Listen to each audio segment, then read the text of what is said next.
Sashikala Ashok is happy to be back in the driving seat after months of being dependent on others.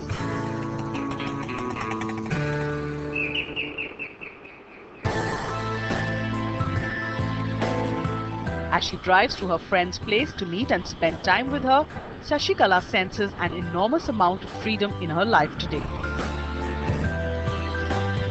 But it was not so long ago when her life had started moving in reverse gear.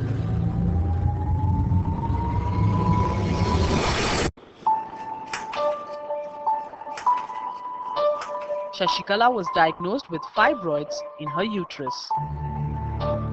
A mother of a teenage daughter and a homemaker, 45-year-old Shashikala was in a state of shock when she first learnt about her health condition. All I went was to treat myself for a urinary tract infection. When I was told I have fibroid, which is complete news to me. And actually I argued with her also. Then if you say that I have a problem like a fibroid, then why my periods are regular? She said, no, that is not the thing. Sometimes always also these things happen. You cannot still say that just because you had your periods on time and your bleeding stopped right on 5th day does not mean.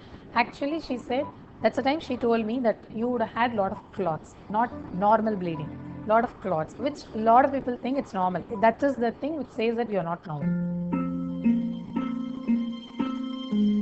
Fibroids are lumpy growths in the wall of the uterus because of the muscle tissue which is overgrown. These are usually benign tumors that can be either deeply seated within the muscle layer or can be encroaching into the cavity of the uterus.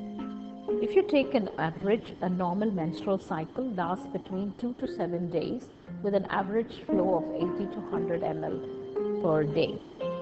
If there are clots during the menstrual period, if there is flooding, if the woman needs to have double protection, and if they have nighttime flooding, if they have fainting episodes during their periods, or they are rendered anemic with the loss of hemoglobin because of the heavy flow during periods, or experience heavy flow associated with severe pain during periods, this could be suggestive of presence of fibroids in the womb of the woman. Certain fibroids grow to an enormous size, causing significant increase in the size of the uterus, mimicking that of a pregnant size, right up to 32-34 week size uterus.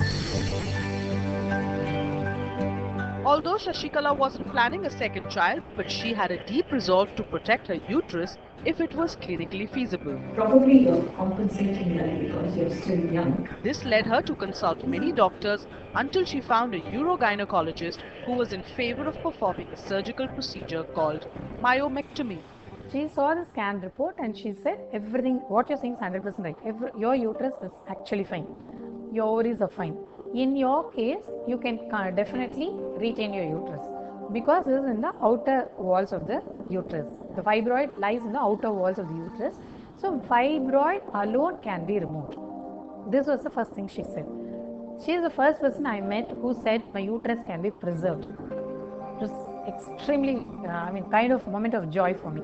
Her hemoglobin was only 5 or 6 grams, which was a very severe degree of anemia, but it was chronic in nature because she had not become symptomatic in terms of being breathless or other features of severe anemia, but she definitely complained of severe exhaustion even during normal household chores. On examination, she had a huge fibroid about 8-9 centimeters in the back wall of the uterus, mainly confined to the muscle body of the uterus and in the wall of the uterus, not jutting into the cavity. I corrected her anemia by giving her IV injections of iron infusion, and with 3 or 4 her hemoglobin came up to a good reasonable amount of 11 grams, which was good enough to get on with the surgery. Myomectomy is comprising of 2 halves of the single word.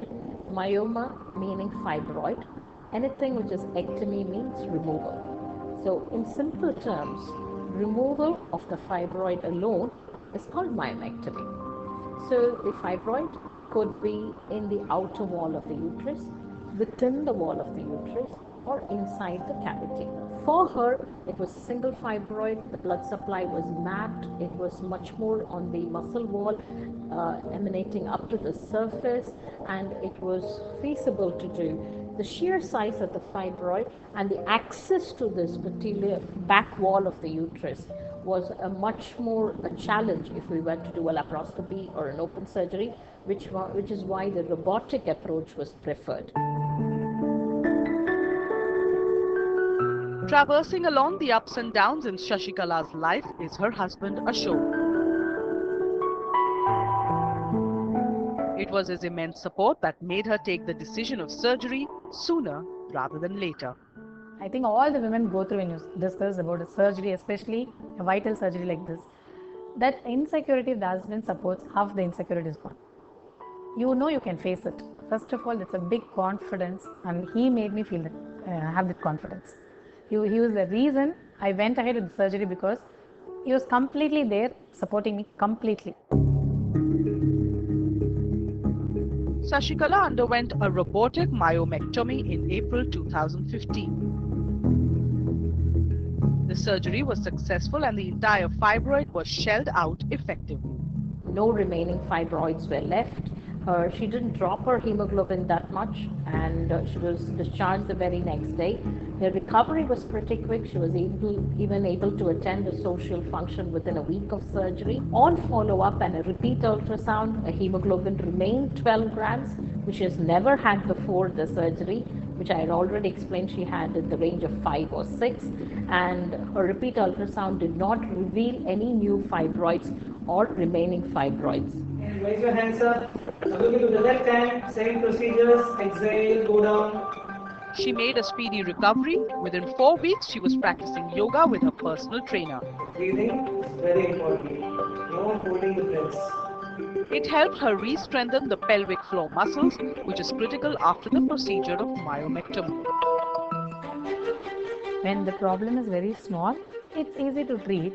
But if you develop into a big thing, you can't even treat it. This surgery has been a life-changing experience in more ways than one. It has brought Shashikala closer to her teenage daughter. Actually, it might be a very small, trivial problem only. She believes that educating her daughter about women's health concerns will only empower her to make better health decisions in the future. As a mother, when you've gone through a few things and when you talk to your children, this is how life is, this is wrong, if this happens, we have to consult a doctor. Why is it important to maintain personal hygiene? And all those things, when you talk, they know that it is for sure is going to help them. Shashikala's menstrual cycle is back on track, enabling her to lead a healthy and a stress-free life. Hello everybody.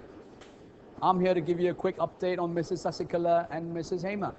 In this episode, we saw two middle-aged women going through complex health issues. Mrs. Shashikala, who underwent a robotic myomectomy, was discharged after 24 hours and has made a smooth recovery. She has resumed living a normal yet healthier life. The second patient, Mrs. Hema, who underwent incontinence surgery, was discharged the same day. After recent review, she remains active with no other concerns. Folks, it is always in your best interest to take care of your health. Your life is truly priceless. Treat it like the gift it truly is. Till we meet again next week on Let's Talk Health. Goodbye for now.